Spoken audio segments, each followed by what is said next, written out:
Assalamualaikum warahmatullahi wabarakatuh. Alhamdulillah, kita ketemu lagi dengan saya Dr. Bram Irfanda dari Irfanda Capital. Kali ini kita akan membahas salah satu mitos yang turun-temurun ada di Indonesia, yaitu ketika krisis kita harus membeli USD atau dolar Amerika. Apakah itu benar? Mari kita bahas. Dari tahun 95 Indonesia itu sudah mengalami beberapa krisis. Tentu saja yang paling teringat, paling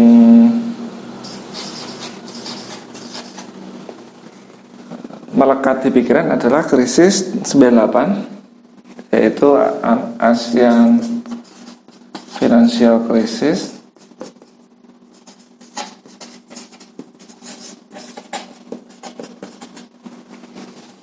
Terus yang kedua adalah dot-com bubble.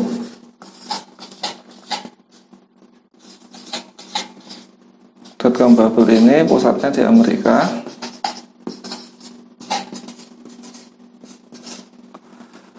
Terus kemudian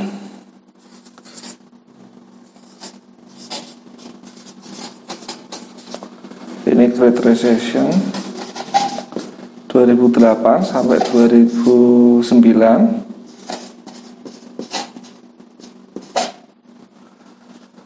Terus kemudian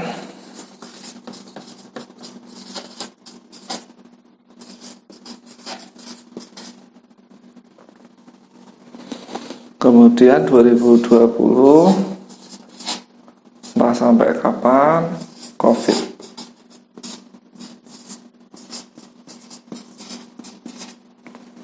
Jadi sampai dari tahun 1995 sampai tahun 2020 ada 5 krisis yang cukup besar yang terjadi di Indonesia. Yang pertama adalah tahun 97 sampai 99, itu Asian Financial Crisis, kalau di Indonesia mungkin disebut Krismon. Kemudian di tahun 2000 sampai 2002 itu ada dot-com bubble yang pusatnya di Amerika. Kemudian tahun 2008 sampai 2009 itu ada Great Recession. Kemudian di 2015 sampai 2016 ada stock market crash. Terus di tahun 2020 ada COVID crisis. Jadi ada 5. Nah, kita bahas satu persatu untuk menentukan, untuk memahami apakah kita di tahun 2020 ini perlu berinvestasi atau hedging di dolar Amerika atau tidak. Jadi yang pertama, Asian Financial Crisis ini terjadi di tahun 97 karena apa? Karena tingginya tingkat utang luar negeri dari negara-negara di Asia. Jadi yang pertama kali kena Thailand, Korea, dan lain-lain, akhirnya menyebar ke seluruh Asia Tenggara, dan Indonesia yang paling terkena efeknya. Di tahun 98 Amerika Serikat itu sedang tumbuh tinggi-tingginya. Jadi ekonominya sedang tumbuh tinggi-tingginya dengan suku bunga yang tinggi, yang menengah. Tahun 98 menengah. Yang terjadi adalah karena krisisnya itu terjadi di Asia, maka USD-nya kuat. Jadi ini USD kuat. Jadi di tahun ini 9799 ini itu untuk beli USD adalah suatu yang benar.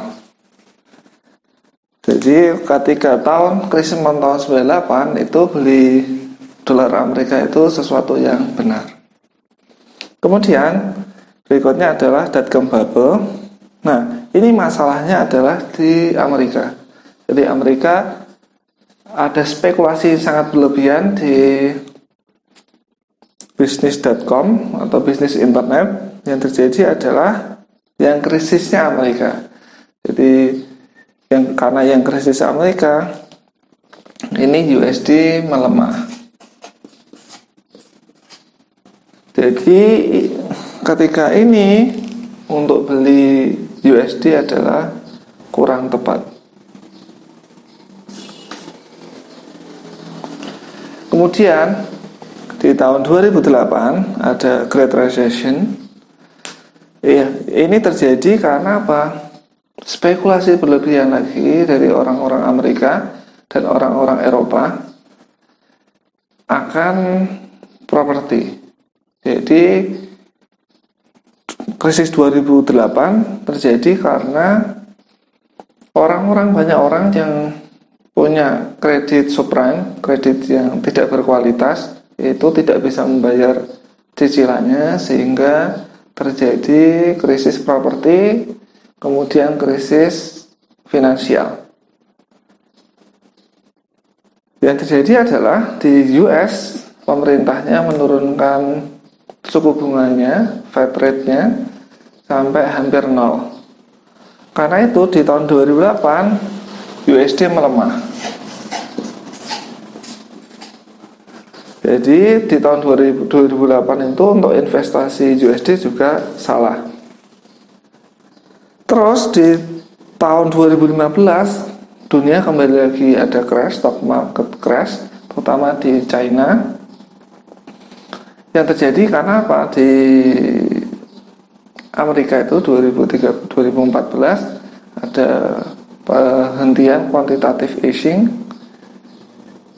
terus ada peningkatan suku bunga, jadi ada pengetatan likuiditas di Amerika. Akibatnya USD naik.